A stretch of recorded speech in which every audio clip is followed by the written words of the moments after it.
आज SKM 91 news पहुंचाएगा आवाम तक। हर अहम खबरों के लिए SKM 91 न्यूज को YouTube पर सब्सक्राइब करें। मस्जिद अलमास चोटूपल की जमीन पर TRS गवर्नमेंट MRO ऑफिस बनवा रहे हैं। तफसीलात के मुताबिक नाज़रीन, जैसे कि आप सब देख सकते हैं, मस्जिद अलमास की हालत बहुत ख़राब है।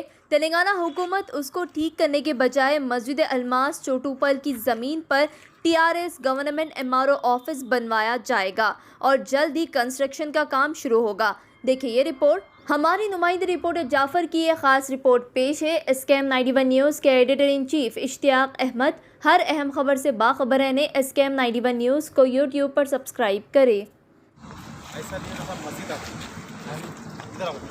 अस्सलाम वालेकुम रहमतुल्लाहि बरकातहू। आज 11 रमज़ान है और हम लोग चोटूपल के पास आए हैं। अलमास पेट जो मस्जिद अलमास है, जिसकी 423 एकड़ वक्फ अराजी है, हज़ारों करोड़ की ये प्रॉपर्टी है। गुलिस्ता 2017 में भी मैं आया था। ये यहाँ पे मिशन भगीरथा का, ये बताइए आप एक मिनट, ये मिशन भगीरथा यहाँ पे काम चालू हो रहा था, जो गवर्नमेंट प्रोजेक्ट है। ये गवर्नमेंट प्रोजेक्ट को भी हम लोग आए थे, जो वक्फ की ज़मीन पे बना, फिर यहाँ पे टेंट डालकर यहाँ पे प्लॉटिंग की जा रही थी, उसकी भी इंफॉर्मेशन हमने दी। मगर वक्फ बोर्ड आती है अपने ऑफिसरों के साथ, जो बोलते हैं कि हमारे डॉक्यूमेंट्स नहीं है, फिर उसके बाद मंडल को एक लेटर जाता है सब। लेकिन आज ये मिशन भगीरथा बन गया है, वक्फ की ज़मीन पे बन गया है। एक तरफ KCR साहब बोलते हैं कि हम वक्फ के जायदादों को बचाएंगे, वक्फ के जायदादों को आप ऐसा बचा रहे हैं कि पूरे गवर्नमेंट ऑफिस बना रहे हैं। यहाँ पे बताइए, आज यहाँ पे मार्किंग डाल दी गई है मस्जिद के बिल्कुल 30 फीट अपोजिट में। यहाँ पे 500 गज पे तहसीलदार का ऑफिस बन रहा है, MRO ऑफिस। इसको कौन रोकेंगे? जहाँ हमारी मस्जिद की ज़मीन बचना है, वहीं से लूटना शुरू हो रही है और वही इदारा लूट रहा है। यहाँ पे देखिए आप, ये फिर 500 गज पार्किंग के लिए देंगे, पीछे 500 गज छोड़ रहे हैं। तो ये मस्जिद का सिवाय आप लोगों के कोई पुरसाने हाल नहीं है। अल्लाह को जवाब देना है, वक्फ बोर्ड की ज़मीन बचाना है हमारे को। आज हम एक पार्टी से बिलोंग करते हैं, लेकिन अल्लाह के घर के लिए हम लोग एक होके आए हैं और आपसे भी मदद की उम्मीद करते हैं। आज देखिए, ये मस्जिद उस दौर में बनी है। 423 एकड़ ज़मीन छोटी ज़मीन नहीं होती है। यहाँ पे कई इंडस्ट्रीज़ बन गए हैं और 2113 यहाँ पे नोटिसेस भी पहुँच चुके हैं। जब खुसरो पाशा चेयरमैन थे, आज तक कोई एक्शन नहीं हुआ। मैं सलीम साहब से शहरी में भी बात करा, मैं टीम को भेज रहा हूँ, बोले सलीम साहब टीम भेजे, लेकिन टीम को मैं ठहरने के लिए बोला, 5 मिनट में टीम आई, चले गई। कहाँ है? MRO ऑफिस गया, वहाँ से भी भाग गए। इसीलिए भागे ये लोग के पास कुछ है ही नहीं। क्या पावर्स है वक्फ बोर्ड के पास? KCR साहब, आप वक्फ बोर्ड की ज़मीन को रोकते बोले थे। जुडिशियल पावर अगर आज देते थे तो कोई MRO की, कोई तहसीलदार की इतनी हिम्मत नहीं होती थी कि वक्फ की ज़मीन पे मस्जिद के बिल्कुल सामने, और ये मस्जिद की 423 एकड़ ज़मीन है। मैं इसीलिए बोल रहा हूँ 423 एकड़। वो पहाड़ भी इस मस्जिद में आता, ये पहाड़ भी इस मस्जिद में आता। यहाँ पे कई फैक्ट्रीज है मस्जिद में आते, सामने के हाईवे की, सामने की रोड की ज़मीन भी मस्जिद में आती है। लेकिन ये मस्जिद को तंग कर दे रहे हैं। यहाँ बिल्कुल सामने ये डाल दिए, यहाँ पे तहसीलदार ऑफिस, यहाँ पे बिल्कुल प्लॉटिंग। मस्जिद एक छोटे से हिस्से में कर दे रहे हैं ताकि एक्सपैंड ना हो सके। ये पहले मस्जिद को घेरते हैं, बाकी वक्फ जायदाद को घेरते हैं।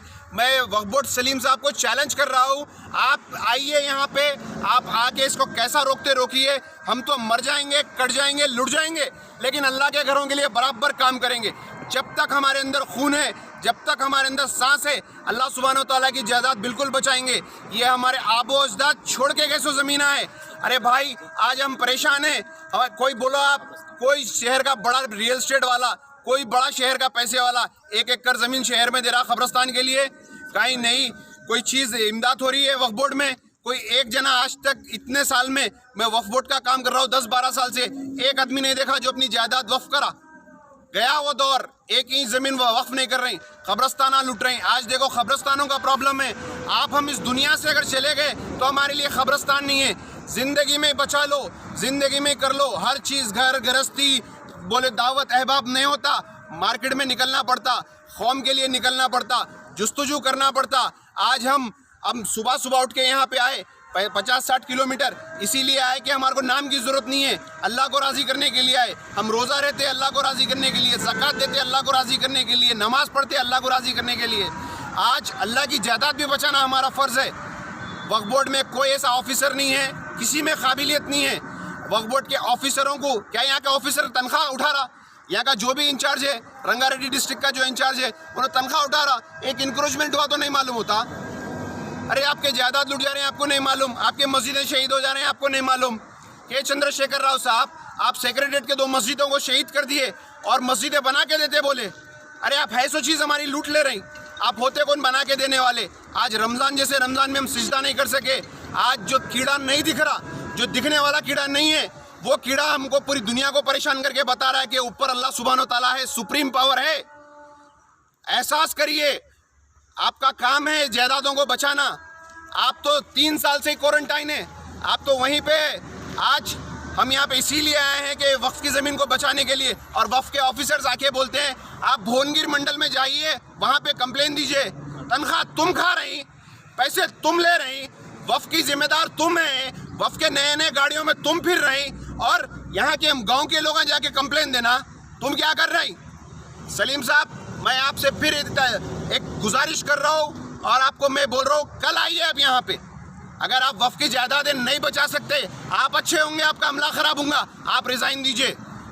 महमूद अली साहब, आप चीफ मिनिस्टर के लिए, आप इमाम जामिन बनने के लिए दरगाहों में जाके दुआ कर रही, क्या हक से दुआ कर रही?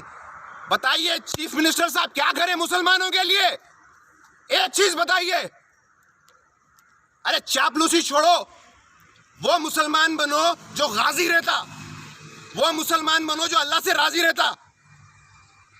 अरे कोई और हमारा दूसरा हिंदू भाई कोई मंदिर में नहीं गया चीफ मिनिस्टर साहब के वास्ते दुआ करने के लिए? चापलूसी के लिए गए आप? आओ वक्फ के जायदाद बचाओ। आप रेवेन्यू में थे, मैं आपको कई जमीनों के बारे में बोला, मेरे हाथ में कुछ नहीं है बोले आप।